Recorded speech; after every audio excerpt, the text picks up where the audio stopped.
고린도전서 15장 12절에서 19절입니다.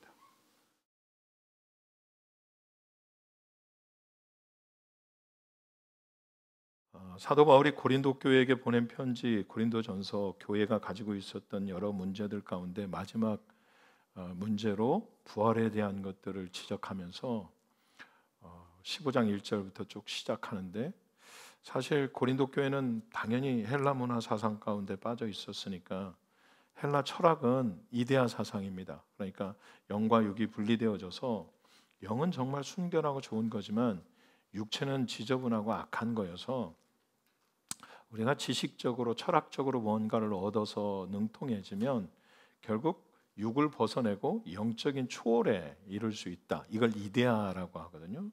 영적인 초월 가운데로 나아갈 수 있다라고 생각합니다. 그러니까 헬라 철학에서는 부활이라고 하는 개념을 절대적으로 부인합니다. 왜냐하면 육체는 죄짓고 범죄한 무식한 영이 갇혀있는 감옥 정도로 생각하거든요. 육체를 그렇게 생각합니다. 그러니 육이 다시 사는 것, 부활이라고 하는 것에 대한 개념이 이 헬라 사상에서는 돼지의 소망이라고 표현할 정도로, 돼지들이나 가지는 소망, 돼지의 소망, 혹은 어떻게 해서든지 우리의 영이 재수감되는 것을 막아야 된다라는 생각을 갖고 있습니다. 감옥이에요. 육이 감옥. 그런 헬라 철학, 이데아 사상이 있다 보니까 이게 기독교 안으로 들어와서 기독교 교리와 접목되어져서 만들어진 이단 사상이 영지주의입니다. 극단적 어떤 청빈을 꿈꾸거나 금욕주의를 꿈꾸거나 아니면 극단적으로 타락하는, 욕을 함부로 써도 된다, 이건 타락한 것이니까 라고 생각하는 극단적 쾌락, 극단적 금욕, 이게 영지주의였거든요. 그러니까 영육을 계속 분리하는 겁니다. 그렇게 하고 있는 고린도 교회의 부활의 문제가 대두되어서 교회 안에서 분쟁이 일어난 거예요. 부활이 있다, 부활이 없다. 예수님 때에도 사두개인과 바리새인들이 분쟁하죠. 사두개인은 부활이 없다, 바리새인들은 부활이 있다라고 믿었으니까 지금 고린도 교회 안에서도 그 문제가 있습니다. 그래서 바울이 그 소식을 듣고 아주 발칙한 상상을 해냈습니다. 저는 처음에 이 문제를 한번 이렇게 짚어보려고, 영어 문법상 if 가정법이 있거든요. 오늘 저와 여러분들이 읽은 12절부터 19절 가운데 7번의 if가 나옵니다. 그래서 제가 이 if 가정법을 보면서 어떻게 접근해 볼까를 한번 생각해 봤습니다. 왜냐하면 사실상 사도 바울에게 부활은 너무 명확하고 분명한 건데 이걸 하필이면 현재로 썼어요. 현재 시제로 써서 불확실한 것처럼, 마치 가능성이 없는 것처럼이라고 하는 조건문 형식으로 썼거든요. 이거 이상하다, 왜 이렇게 썼을까라고 생각해 보니까 그렇게 접근해야 될 문제는 아니었더라고요. 사도 바울이 1절부터 11절까지 분명한 부활의 증거들을 먼저 갖다 제시합니다. 주님은 부활하셨다. 베드로에게도 보이셨고 사도들에게도 보이셨고 그리고 500의 형제들에게 동시에도 보이셨고 나 말고 수없이 많은 증인들이 있다. 그분의 부활은 참이다, 진리다 라고 하는 걸 설명해요. 그리고 맨 나중에 나 같은 것에게도 그분이 나타나셔서, 만삭되지 않은 나 같은 것에게도 나타나셔서 정말 은혜 입을 수 없는 나에게 은혜로 그분이 찾아와 주셨다. 이게 11절까지예요. 완전 확실한 사실을 가져다 놓고 그 다음에 12절부터 시작합니다. 그런데 만일 부활이 없다고 얘기한다면, 만약에 부활이 없다고 한다면 그 그리스도, 분명한 사실, 11절까지 지금 부활을 경험했다고 말하는 자들이 수도 없이 많은데, 역사적 사실이고 분명한 사실, 체험적 사실인데 이 부활이 없다고 만약에 말한다고 한다면 그 그리스도도 가짜 아니냐? 그 그리스도가 부활한 거 가짜 아니겠느냐? 또 그 그리스도의 부활을 전하고 있는 나도 가짜, 복음도 가짜가 아니냐? 더 나아가서는 그것을 믿고 있는 너희들도 잘못되고 허망한 믿음 아니겠느냐? 모든 게 다 부인되어지는 거예요. 부활이라고 하는 것 하나가 부인되어지면 지금 모든 게 부인되어진다고 사도 바울은 제시하고 싶었던 거예요. 그래서 1절부터 11절까지 12절부터 19절까지를 사실은 대차 대조를 썼어요. 그래서 부정은 강한 부정으로 받아쳤어요. 아니다, 우리 부정에 부정을 더하면 긍정이 되는 거잖아요. 그래서 사도 바울이 지금 그렇게 얘기한다고요. 만일 부활이 없다면 이라고 가정했지만 사실은 가정이 아니죠. 왜냐하면 사도 바울은 그 부활을 직접 체험했던 자기가 산 증인이니까 부활은 있다라고 전제를 하고 나서 부활이 없다라고 가정하는 거예요. 바울은 본인이 직접 체험했고 역사적 사실을 끌고 와서 분명히 부활은 존재합니다라고 이미 밝혀놓고, 그런데 그 부활이 없다고 한다면 이렇게 됩니다라고 얘기하고 있는 거예요. 그런데 사도 바울이 말하고 있는 이 부활이라고 하는 것, 오늘 본문에는 다시 사는 것, 다시 사는 것, 다시 사는 것이라고 계속 얘기해요. 부활이라고 하는 표현은 한 번밖에 나오지 않아요. 그러니까 부활이라고 하는 말은 되게 조금 썼는데 다시 산다라고 하는 말을 써요. 여러분, 성경에 부활이, 신약 성경에 부활한 사람이 많이 있죠. 회당장 야이로의 딸, 그 다음에 나인성 과부의 아들, 그리고 나사로, 이렇게 세 명이 나오죠.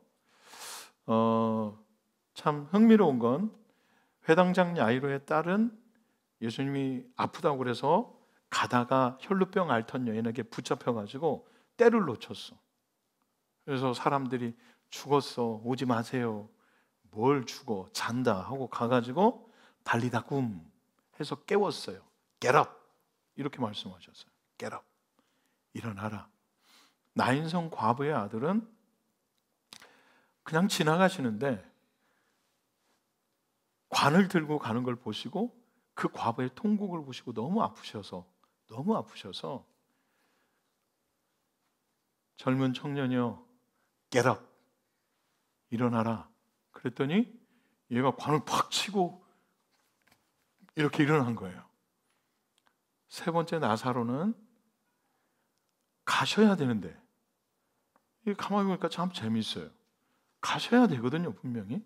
안 가세요. 언제까지? 썩어서 냄새 날 때까지. 회당장 야이로의 딸은 죽기 직전의 소식을 듣고 고치시려고 가시다가 지체돼서 죽은 아이를 깨우셨어요. 금방, 얼마 되지 않았어. 나인성 과부의 아들은 관 속으로 들어갔으니까 죽은 지 조금 됐어요. 나사로는 제가 볼 때 얘는 희생타였어. 세 가지를 다 보여주셨다고요, 우리한테. 죽은 아이, 죽고 관에 들어간 아이, 그게 장사되어져서 무덤 속에서 이미 냄새가 진동하는 나사로까지 다 보여주셨어요. 누구든 다시 살 수 있다. 어떤 자든 다시 살 수 있다. 어떻게 되었든 다시 살 수 있다. 그런데 이걸 부활이라고 설명하더라고요. 사실 주님은 이 아이들을 보고 부활이라고 말하지 않았어요. 잔다, 혹은 get up 해서 잠자는 아이를 깨우듯이 깨워 일으켰어요. 나사로만 다시 산다라고 하는 말을 쓰세요. 그리고 마르다에게 뭐라고 하냐면 나는 부활이요 생명이니라고 말씀하시는데, 본인은 부활이요 생명이지만 나사로는 다시 사는 거예요. risen, 다시 일어서는 거예요. 그래서 제가 어떻게 썼는지를 한번 찾아봤어요. 그랬더니 나인성 과부의 아들이나 야이로의 딸이나 나사로는 다시 죽었어요. 이건 부활이라고 할 수가 없어요. 소생한 거죠. 숨이 끊어지는 아이를 심폐소생해서 숨이 튀어지는 것처럼 숨이 끊어졌던 사람이지만 다시 소생시켜서 살게 한 건 맞아요. 하지만 영원히 사는 건 아니죠. 부활은 여러분 영원히 사는 거예요. 이건 다시 살거나 다시 숨쉬거나 잠자다 일어난 것 같은 상태가 아니에요. 부활은 영원히 사는 거예요. 그래서 주님은 그 나사로는 다시 사는 거지만 본인은 부활이라고 말씀하시는 거예요. 사도 바울은 오늘 그 부활이라는 말 대신 계속해서 다시 사는 것이라고 하지만 분명한 것은 그리스도는 부활하셨다라고 못을 박았어요. 그래놓고 다시 산다라고 표현을 하지만, 그래서 사도 바울의 부활과 다시 삶은 큰 구분이 없는 것 같지만 헬라인들에게, 고린도 교인들에게는 이 구분보다 더 중요한 건 다시 사는 거였어. 하지만 지금 이 말씀을 들어야 되는 저와 여러분들은 다시 사는 것, 죽을 뻔했는데 다시 살았다, 혹은 숨이 끊어졌다 다시 숨이 돌아왔다, 이 개념이 아니라는 거예요. 부활은, 우리가 기대하고 꿈꾸는 부활은 숨이 다시 붙어지는 소생 정도가 아니라 레즈렉션, 영원히 사는 부활이란 말이에요. 이게 부활이에요. 그런데 그 부활을 믿지 못하고 있는 고린도 교회에게 다시 사는 것부터, 다시 숨이 붙어서 숨 쉬는 것부터 지금 바울이 설명하고 있는 거라고요. 그런데 여러분, 그걸 제가 보니까 고린도 교회가 이 말을 들었다고 그래서 와, 이제 부활이 믿어지네 라고 믿을 수 있는 건 아니더라고요. 부활이 믿어지네, 진짜 있네 라고 믿어지는 건 아니더라고요. 부활은 바울이 전제를 깔았던 것처럼 역사적 사실이고 체험적 사실이어서 없다라고 누가 말해도 그건 분명히 존재하는 것, 이건 기정사실이야 라고 얘기하고 있는 것처럼, 바울은 사도들이 들어서 전달해준, 사도들이 체험해서 전달해준 들은 복음이 아니에요. 들은 부활이 아니에요. 혹은 500의 성도들이 바울에게 매를 맞고 핍박을 당하면서 그래도 우리는 예수가 살아있음을 믿습니다 라고 그 사람들이 죽어가면서 바울 매에 맞으면서 핍박 당하면서 고백한 고백 때문에 예수가 부활했다고 말하는 게 아니에요. 맞죠, 여러분? 남들이 한 얘기를 들은 부활이 아니라고요. 순교하면서 고백한 그 고백을 들은 부활이 아니에요. 남들이 체험했다라고 말하는, 사도들이, 자기가 만난 베드로가 혹은 나머지 사도들이 말한 부활을 직접 건네 들어서 지금 부활이 있다라고 전제하는 게 아니에요. 아니에요. 오늘 본문, 이전의 본문에 뭐라고 말하냐면 만삭되지 못한 나 같은 것에게도 그분이 찾아오셨다고요. 찾아오셨다고. 바울은요, 만난 거예요. 여러분, 이 만났다라고 얘기하는 게 어떤 환상, 꿈, 두리뭉실한 빛을 정도 본 것 같습니다. 아니면 기도하는데 이런 음성을 들은 것 같습니다. 내 마음에 이런 소리가 일어났습니다 라고 하는 개념의 만남이 아니에요. 바울이 만난 만남은 너무 명확해서 자기가 3번을 말하거든요. 첫 번째 9장, 그건 실질적인 체험이었고, 22장, 26장, 자기는 누구를 만나든지 내가 어떻게 예수를 만났는지를 피력한다고요. 나는 예수 만났습니다. 나는 이런 사람이었습니다. 나는 핍박자, 회방자였습니다. 나는 예수 믿는 자들, 예수 부활했다고 말하는 자들을 잡아 죽이러 다니던 사람입니다. 나는 그런 사람들 보면 정말 꼴보기 싫었습니다. 왜냐하면 내가 율법적으로 하나님을 너무 잘 알고 하나님이 어떤 계획을 갖고 계신지 너무 잘 알고 있는데, 예수가 난데없이 나타났고 그 예수가 죽었다가 살아났다라고 말하는 이것이 도무지 믿어지지 않았습니다. 여러분, 바울은 바리새파 중에 바리새파입니다.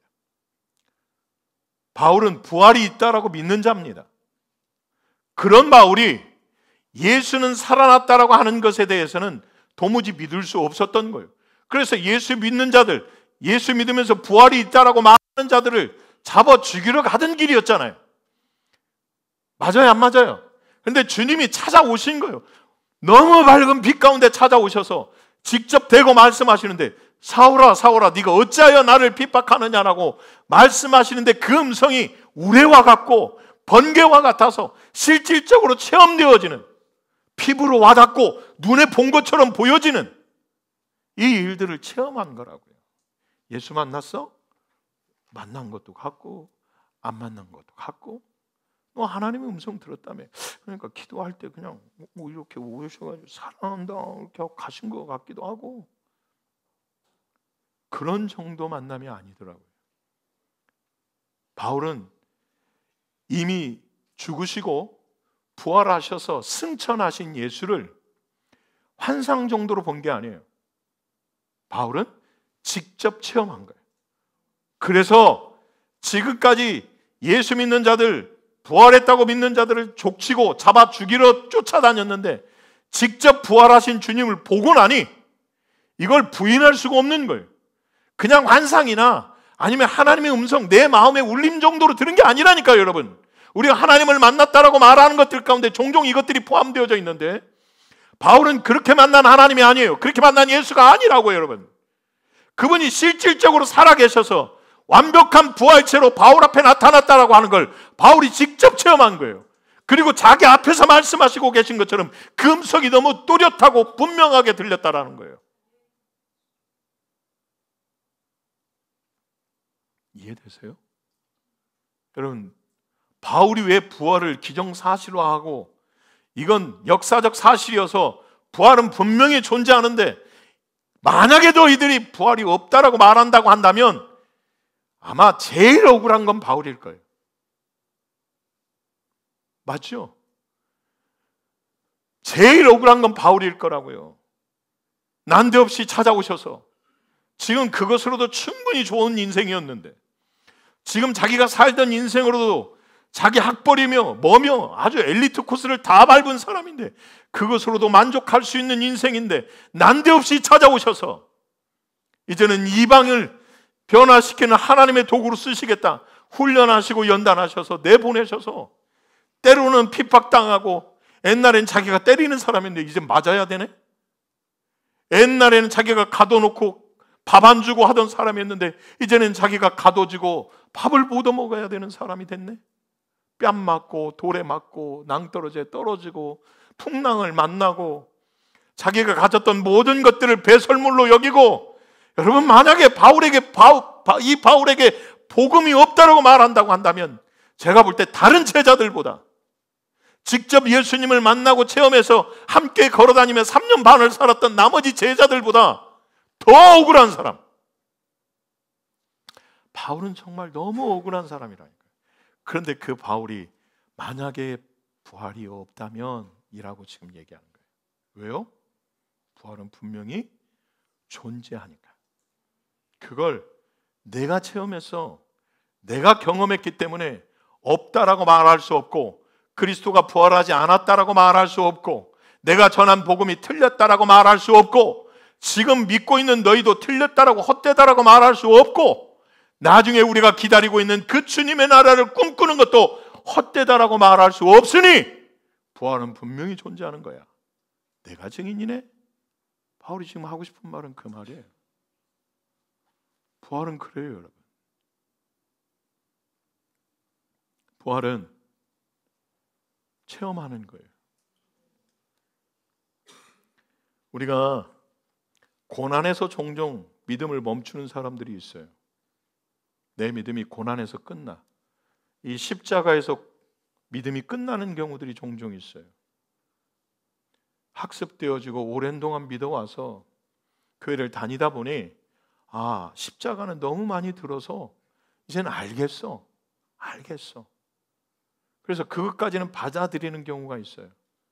하지만 부활은 차원이 달라요. 완전 다른 차원의 문제예요. 고난은 심벌이 있어요. 고난은 때때로 가시면류관이 되기도 하고, 고난은 때때로 이 십자가로 심벌을 형성하기도 해요. 그런데 흥미롭게도 부활은 심벌이 없어요. 부활은 심벌이 없어요. 계란이요? 아니라니까요.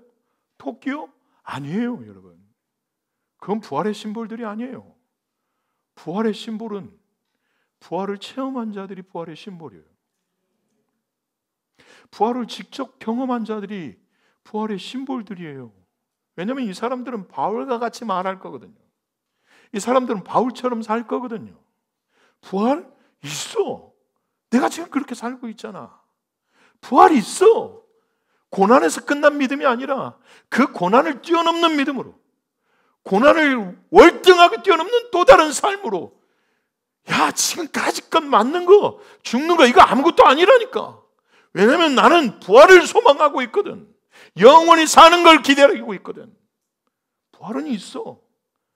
그런 자들이 죽음 앞에서도 웃는 거고, 그런 자들이 고난과 아픔과 핍박과 역경 가운데서도 툴툴 털고 일어나면서 나는 주님이 일하실 걸 믿네요 라고 말하는 거예요.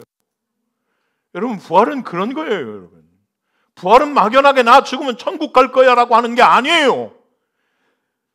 고난이 십자가가 심벌이 되어졌다고 한다면 부활을 직접 체험하고 있는 믿음의 사람들 한 사람 한 사람이 심벌들이에요. 여러분이 나가서 그렇게 사는 게 부활의 삶이라고요. 바울이 그랬던 것처럼. 아는 건 의미가 없어요. 부활, 그걸 지식으로 아는 건 아무 의미 없다고요. 알아도 안 하면 능력이 안 돼요. 하나님이 신령과 진정의 예배자를 찾으신다고 하는 걸 모르세요? 알아요. 아는데 내 온 마음과 정성을 다해서 목숨 걸고 드려야 되겠다라고 하는 결정이 안 되는 거죠. 기도 모르세요? 해야 된다는 걸 알죠? 안 하는 거죠. 말씀 알죠? 이거 없는 믿음, 죽은 믿음이라고 하는 것 알죠? 이 십자가에서 믿음이 끝나버리면 그저 감정적인 믿음이요, 지식적인 믿음으로 끝나버리는 거예요. 여러분, 좋을 때는 항상 좋았다가 나 기분 나쁘면 믿음까지도 다운시키는 그런 믿음들. 하지만 부활을 경험하면 누구도 뺏어갈 수가 없어요. 그 부활의 체험은 누구도 빼앗아갈 수가 없어요. 목숨을 걸고 지금까지 지켜온 수없이 많은 순교자들이 증인이에요. 예수 없다고 부인하면 살려주겠다. 아니요, 나는 예수 살아계심을 믿습니다. 왜냐하면 그들은 살아계신 예수를 만났거든요. 환상 가운데 만난 게 아니라니까요. 기도하다 들은 음성이 아니라니까요. 여러분, 직접 만난 거예요. 부활하신 주님이 찾아오신 걸 경험한 거라니까요. 만난 거예요. 여러분, 만난 거예요. 그 주님을 만나고 나니 누구도 그 부활을 빼앗아 갈 수 없다라고 하는 걸 본인들이 잘 알아요. 니까짓 게 죽음이, 고통이, 고난이, 시험이 내 부활을 빼앗아 갈 수 있다고? 절대 여러분, 네버, 안 돼요. 못 빼앗아요. 그리고 못 빼앗겨요. 못 빼앗긴다고. 여러분, 부활이 없다면 우리의 믿음이 헛되다. 더욱이 그 나라를 꿈꾸며 사는 우리에게 이게 얼마나 안타까운 일이냐. 사랑하는 여러분, 이 부활은 찾아와 주시는 은혜예요. 모두가 그 은혜를 누리면 정말 좋겠지만 이 부활은 찾아와 주시는 은혜. 제가 종종 왜 그놈을 찾아가셨을까? 수없이 많은 사람들이 더 많이 있을 터인데, 추종하고 따랐던 사람도 아직 많을 터인데 왜 하필이면 바울이었을까? 바울이어서요. 여러분들이 말한 건 그 안에 다 농축되어 있을 것 같아요. 사실 엄밀하게 따지면 바울이요, 바울보다 더 뛰어난 전도자들, 더 헌신할 사람들 많았겠죠.